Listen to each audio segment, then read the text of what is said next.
let's see here. I'll start with the main jail was designed and constructed prior to the Americans with Disabilities Act, and that's why there's a need to go through this process and make these improvements to the main jail. I think it's also important to note that the project costs represented in the report from 2018 are from 2018, and the current in the current construction climate, the project cost will be close to double the stated amount in the report from 2018. I think the third ask was an expenditure of the $16 million in general fund, and that is attachment 3. We issued a revised a scope based on feedback from the board to look at the facility and the population to see what we would need to reduce the population to in order to meet the terms of the May's consent decree.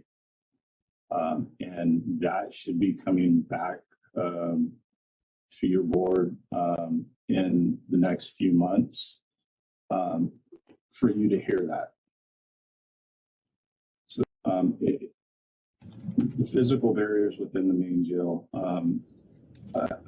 are lacking. They're enormous right now, and I think it's something that we need to address to make sure that the inmates have the proper showers, ADA accessible cells, in order to move and function within the jail. So regarding the jail and the Supervisor Cerna's point, I think as long as you have a plan and you're making some type of progress on a plan to make ADA improvements, whether it's design, physical construction, as long as you're showing progress, you meet some of the legal requirements. Namely the reference to the ICE housing levels 1 through 3, I believe, classifications.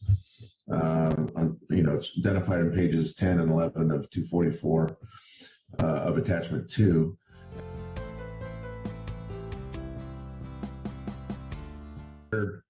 In the course of staff's review and preparation, though, for this hearing, are we not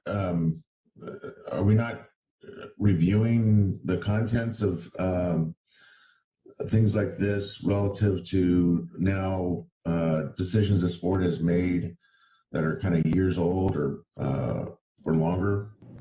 I believe, well, I guess that was an oversight on my part, and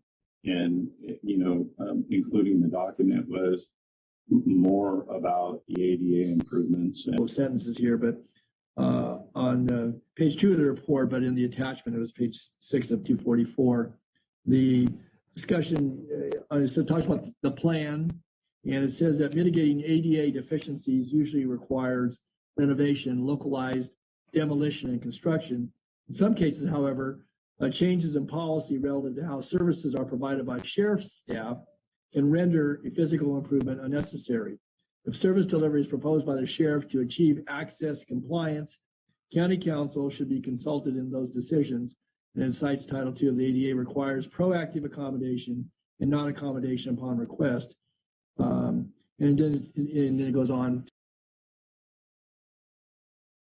And I wanted to go ahead and echo the other callers who pointed out that Supervisor Natoli noted that it's not just building and designing and all of that that's going to be able to fix these problems. And I've had a loved one in there, and it's just a horrible, horrible situation. And that 80% of the current main jail population is pre-trial. And I just want to emphasize that a lot of folks in there are legally presumed innocent, and a huge way that we can, help meet the ADA requirements is just reducing the population of the jail with, the other factors like, the sheriff's mistreatment of folks inside, and the other factor about people with mental health issues being in there. My loved one was in there and said it is basically like a mental hospital. It really is. And the solution to that is not to make another jail. We already talked about that. to imprison people with mental health issues. Instead, it's to just treat people with mental health issues before they end up in that carceral system. Both of my parents are therapists and have worked with the community and have kept people out of those systems and have supported people. And that's really what we need to move to if Sacramento is going to be any kind of a humane place, which I truly hope that it can someday become. But right now, this jail here is giving us a really bad name, as is the sheriff, and it's really hurting a lot of people, predominantly people with mental health issues, predominantly people of color.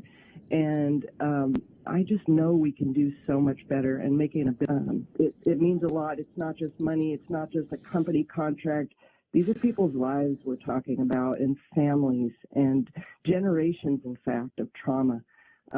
So please consider that. Thank you. Supervisors Frost? Aye. Kennedy? Aye. Desmond? Aye. Cerna?